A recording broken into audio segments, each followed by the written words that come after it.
What is going on, guys? It's the Mad Dragon. We are back doing our rugby preview series for the Super Saturday games coming up for the Six Nations.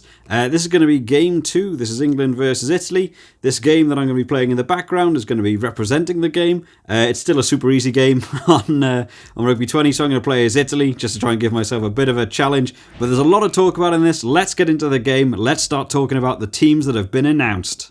Alrighty, Thomas Allan is going to be getting us kicked off in this game in the background. Not that he's playing in real life, but we'll get on to Italy later on. First of all, I want to talk about this England team.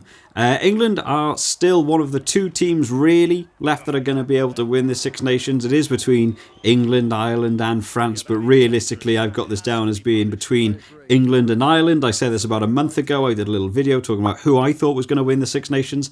I think this is Ireland's Six Nations to lose, but that's not why we're here. We're going to talk about this England team. So England's objectives for this game going into it are going to be they need to beat Italy by 4 tries minimum, and then just by as many points as they can do. That's all they can do for this. If Ireland beat France by that bonus point, it means nothing. It doesn't matter what England do.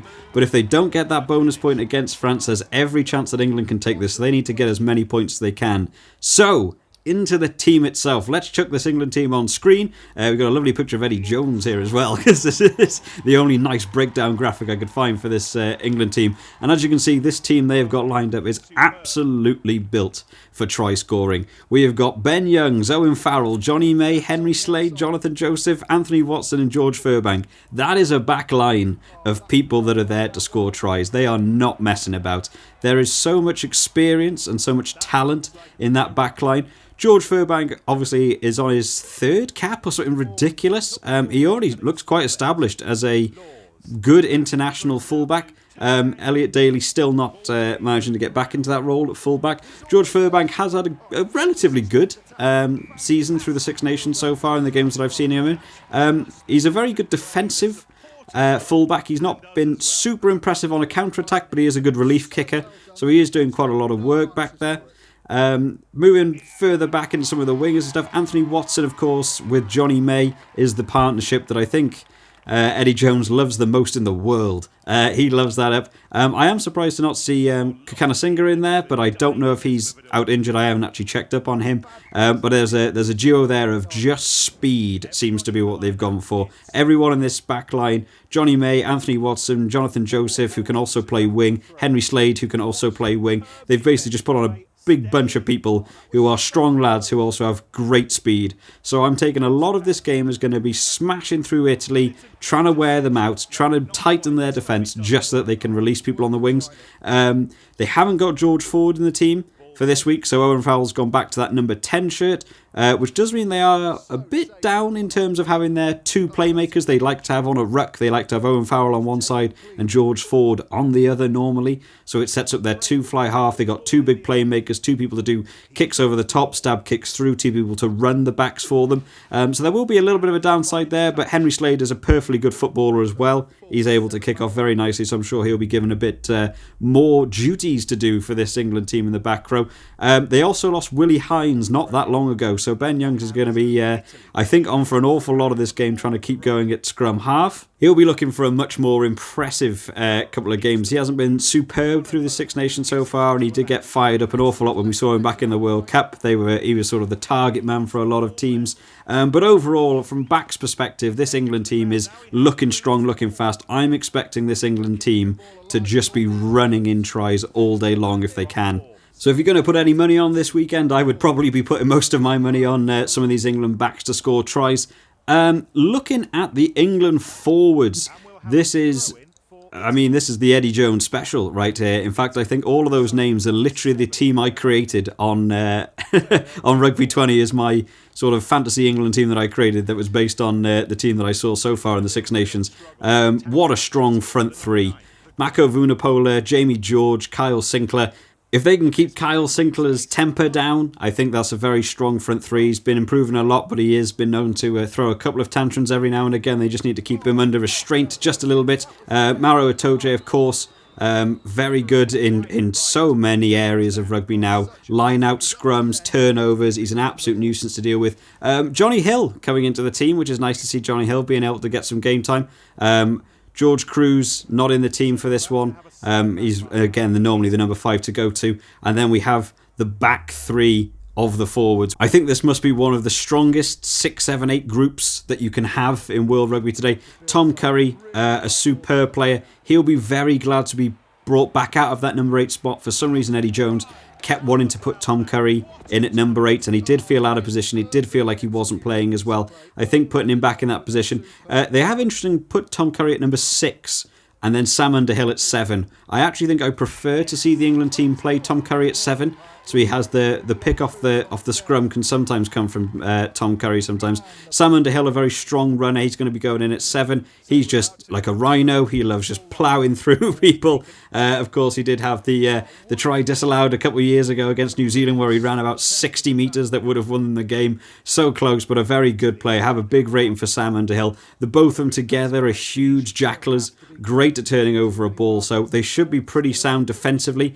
And then, of course, we got the return of Billy Vunipola, who was out for a little bit in the Six Nations earlier this year. They'll be glad to have him back. I can see this forward team just mauling tries over all day long. This seems like such a heavy pack as well. A lot of these guys are very, very big. I can see England scrum absolutely damaging this Italian scrum, and I can see big gameplay from them is probably going to be Owen Farrell kicking to corner and then getting that driving maul from the line out, driving it over the line, getting those tries. And I just think that Owen Farrell's such a dominant kicker. He's not going to be missing the conversions, and they'll definitely be going for the penalties as well. I see that coming all day long. I think, as an overall perspective, this is as strong a team as you can see from England. I think there's very little change really in this to what played in the World Cup final. So they've got to be feeling confident. I think they're going to be going in very hard.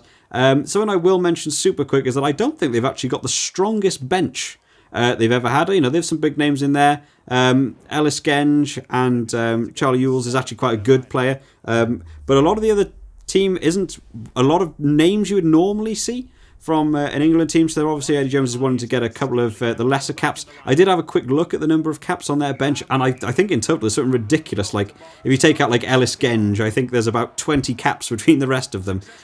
So he's trying to get a bit of youth in, trying to get some inexperienced players to gain a bit more knowledge or to gain a bit more experience in what it's like to play in the international scene against some of the bigger teams. I know Italy is a game. So many teams now in the Six Nations just are there just to go in and see how many points you can score. But it would be nice to get a little boost for some of these people to believe they can get into that international team and contest for some of those positions. But I'm expecting England to run away with this one. So in order to see how they're going to run away with this one, we need to look at this Italian team, the team that's going to potentially stop them, ruin their Six Nations, ruin their chances. It's not going to happen. But let's take a look at the Italian team here. So here it is on screen for you guys. Hopefully this little graphic is okay for you. I did find a different graphic, but it was like they had all the team named in like alphabetical order rather than position order, which was so hard to work my way through. So hopefully this is okay. This was taken off their Facebook, but it might be a little bit small for the video, but hopefully it's working out okay. So we can look at this Italian team. Obviously Italy lost to Ireland last week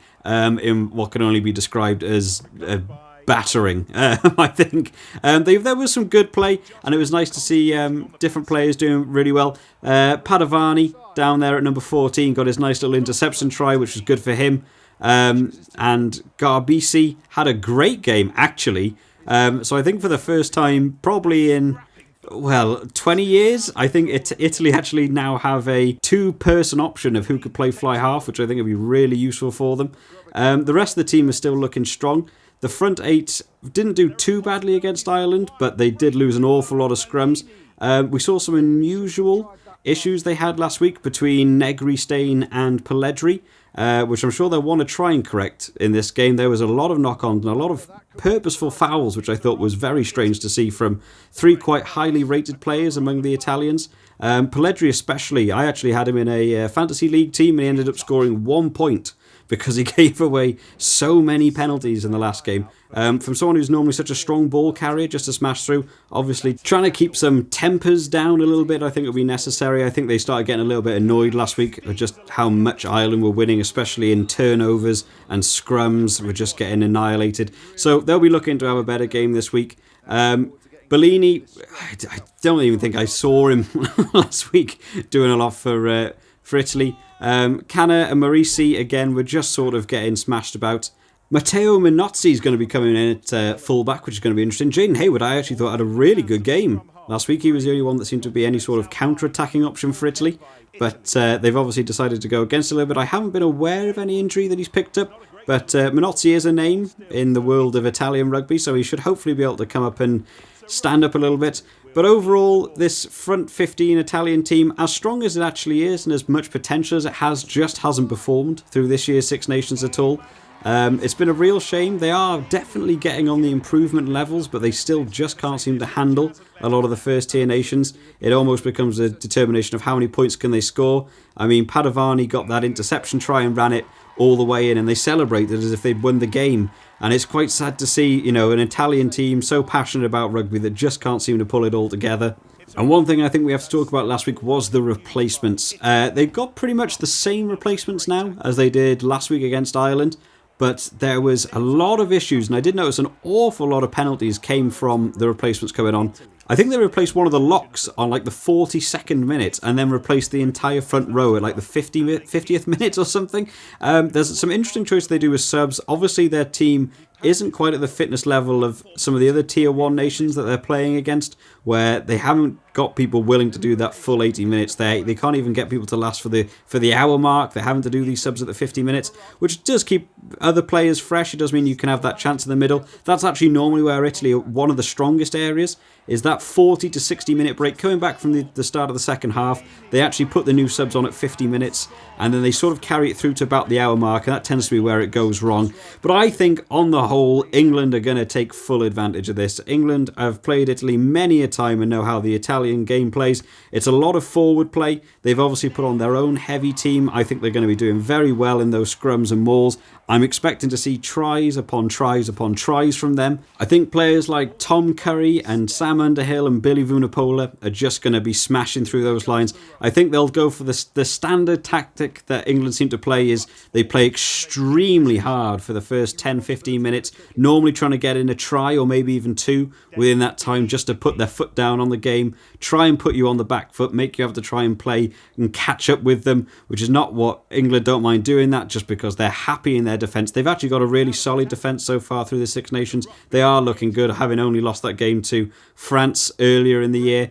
I think they're going to be running away with this. I wouldn't be at all shocked to see England maybe aiming to try and get 50-60 points put behind Italy. They've done it in the past, and I think they can do it again. My prediction for this game is definitely going to be an England win, and I'm going to say England to win by 50, I think, is going to be the call for me. They know they need the 4 tries. They're going to be desperate for the 4 tries, and they're also going to be trying to get as many points in as they can. I just see England taking this one. Let me know what you guys think, guys. We are doing a full series on this Super Saturday games. Hopefully we'll see you all next time. I hope you enjoyed it today. I'll see you next time. Bye bye.